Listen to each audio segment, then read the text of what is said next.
Let's go live. Okay, everyone. Let's see here. Good afternoon. I'm here in Miami, Florida. I'm in a place called TurboTech. You can see the sign right behind me. I'm actually doing some training, as you can see right here, on a system that allows me to do wonderful things with ECUs. So, I will come back better than ever after this training session. Hello, Luis. Good seeing you. Good afternoon. Hopefully everything is well out there, wherever you are. And hello, Robert. Thank you for joining me this afternoon. Hope things are absolutely smashing.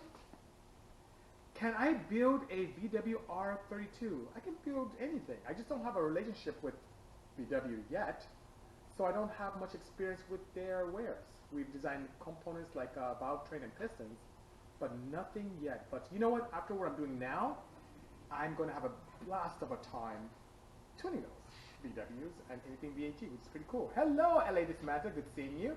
I am fantastic.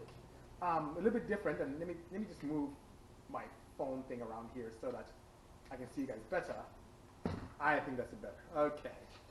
Hello, not Channing Tatum. Channing Tatum, that's not you. Good seeing you. D, how are you? Good seeing you indeed. And I'm in Miami. It's quite humid outside, but very nice indeed. Hello, Antmoto. The home away from home for everything Viper related in terms of power and efficiency. Good seeing you guys. Thanks for joining. Oh, my pleasure indeed, Moose. Hopefully great things will happen. As you can see, I'm in front of a beautiful BMW here. And I have a system right there that is allowing me the opportunity to flash the factory ECU.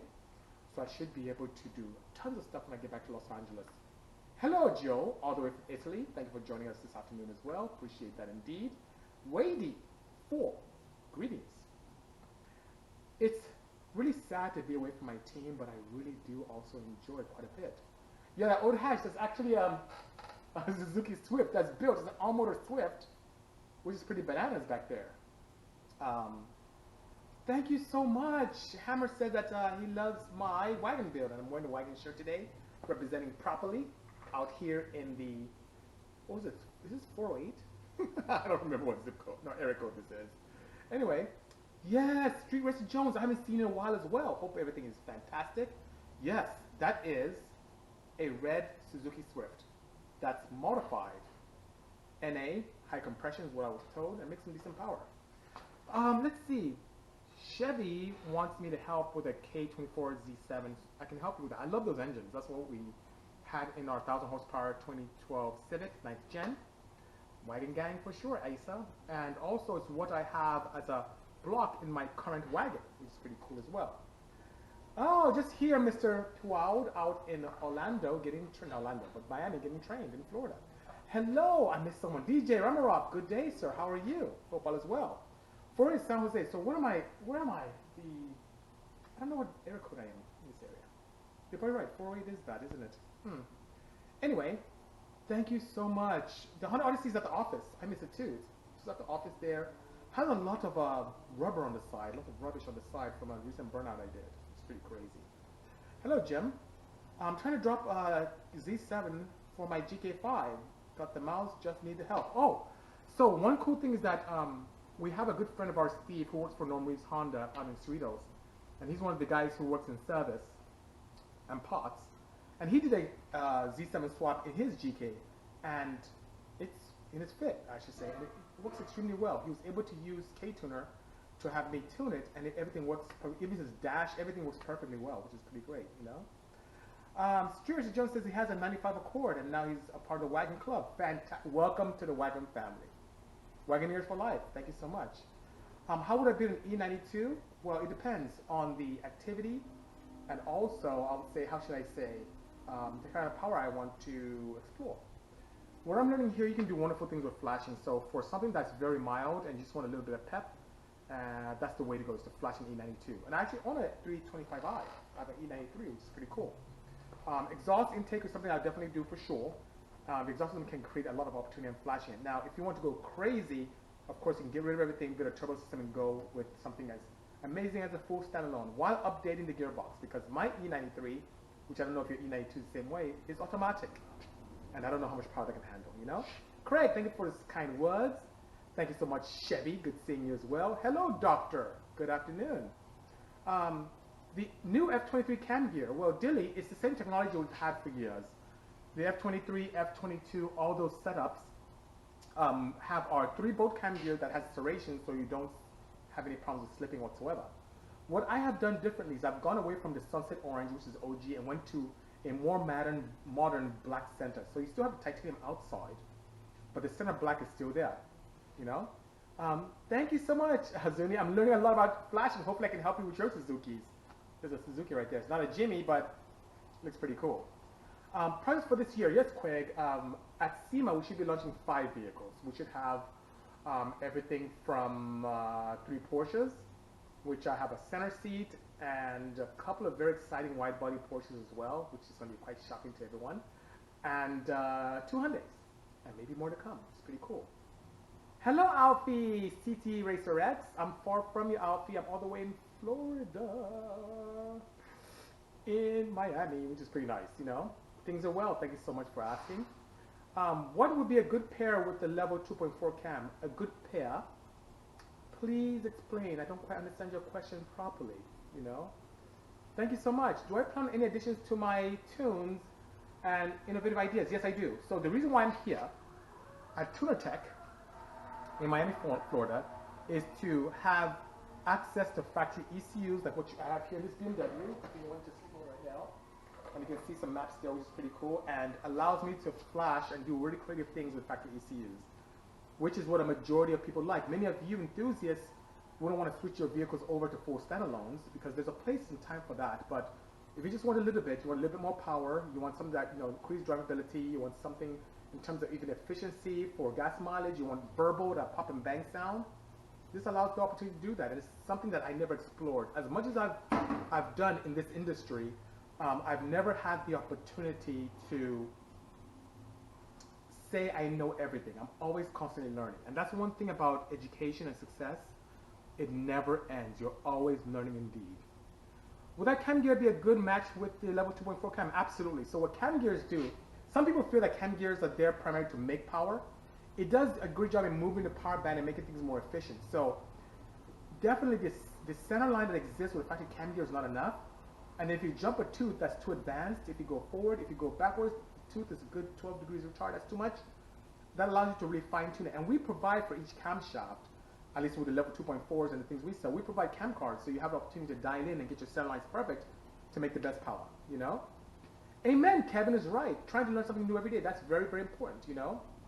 What's the best way to increase 60 foot on EG? Increase or decrease? If you want to decrease it, if you want to increase it, use rubbish tires or put a ton of power, but I think you want to decrease your 60 foot times. So by all means, slicks, tires, tire sizes, that helps tremendously. And if you really have a lot of power, combine that with gearing and a way to do traction control, either with a slew rate function, where you're looking at RPM over time and limiting it if you exceed that acceleration, or having wheel-to-wheel sensors and putting in either a soft rev limit, an ignition cut, in that case, a slight engine retard in terms of ignition timing, or a hard fuel cut, which is hard to recover from. Doing that or combination of those will allow you to adhere properly, you know? My pleasure, Dilly. Suspension too, good choice, good choice. Check out Happy Rev tomorrow. Yes, great quest, great comment. So SOS Customs and I, we weren't as far as out here in Florida, but we filmed something really cool only a few months ago. It was in Rochester, New York, and this show's awesome. Charlize Theron put it together. It is a, how can I best place it? It's like Ninja Warrior meets Fast and Furious. That's what I can say. It's a sick show called Hyperdrive on Netflix. So it's coming up tomorrow, and you'll see myself and Saul from SOS Customs having a blast there. It's pretty exciting indeed, you know? Oh, you're listening while working. Good, Mike. Always good to hear from you. Hello, Snuck Up. Good seeing you. West Covina, Nissan's in the house. Hello, Joe. How have you been? I haven't seen you since back in the LA fitness days. Good seeing you indeed. K24, K20, Z3. I like those. I like them so much that I run a K24 Z3 head on my current wagon, which I'm wearing a shirt of right now. I'm always prioritizing efficiency. Where did that mindset come from, says Patman13? It's from academia. So as a chemical engineer, it's always very important to us to be able to find ways to make things more efficient, more productive, especially in small and large scale manufacturing and other operations. So I took that same mindset of macadamia and what I learned and put it towards my vehicles and tuning and engine builds. And that's why efficiency, reliability, and sheer economics of scale are all extremely important to me, you know? And new hot wheels coming up, that's totally up to Mattel. We've had quite a few submissions, I think, with the Wagon and submissions with, I think, the Viper and some other stuff. So it's totally up to them. It takes time, you know, it takes from inception to completion at Mattel, it takes anywhere from 14 to 19 months. So even though we have the Wagon and we have the Civic, that took almost 2 years to go from submission and concept approval to actually being in the market. So it does take time, you know? What new drivetrain parts are going on the Wagovan? Well, I can tell you one thing I did good. Kevin was very instrumental to this. We upgraded the final drive. My previous final drive was 475, which is very high numerically, and I ran out of gear very quickly, and it was just quite a bit. So to allow it to be more optimized for half mile, even quarter mile, we had to go with a numerically lower final drive. So that's what happened recently. I tested out with much success a new rear end from Automotive KMD, which had upgraded clutches as well. Kevin's saying he's trying to get me to take it out, but look, I'm very, Kevin, you know this, I've been kind of busy quite a bit. And Kevin, if you look at the Wagon now, I have a different shifter component missing. So to adding with your question, this past weekend the shifter is off and we're incorporating a strain gauge to allow me to do proper clutchless shifts. There's something I was going to do uniquely with the Infinity, but that protocol didn't come out, so I couldn't wait. So I had to definitely do some modifications to the shifter to allow me to use a strain gauge. So that should be on there by Wednesday. Be done by Wednesday. I arrive early morning Thursday from here in Miami, and then have tons of meetings that day. Hopefully I can finish up in time. If not this Thursday, next week Thursday we'll test again and send it, as Kevin says, you know. Hello, hello, hello. What's up? Good seeing you guys. Hoping for F22 or F23 in the new Wagon, but K's okay. Well, you know what?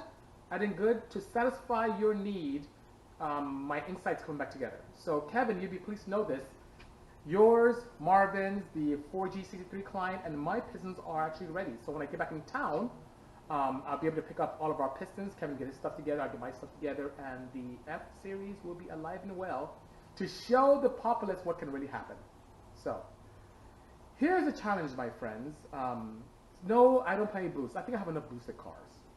But here's what has to happen. I'm out here training, as Beaumont Smart Test Only is saying, and the class is still going on as I came to see you guys. But as always, you guys are extremely important to me, and I'm here, despite the crazy classes and me possibly missing some stuff upstairs, I'm here to interact with all of you. So I just want to come by and say hi on this 93rd edition of the Bisimoto Tech Tuesday, share some insight as well, and I have to get back to class. So thank you so much for being such great friends, family, and fellow enthusiasts.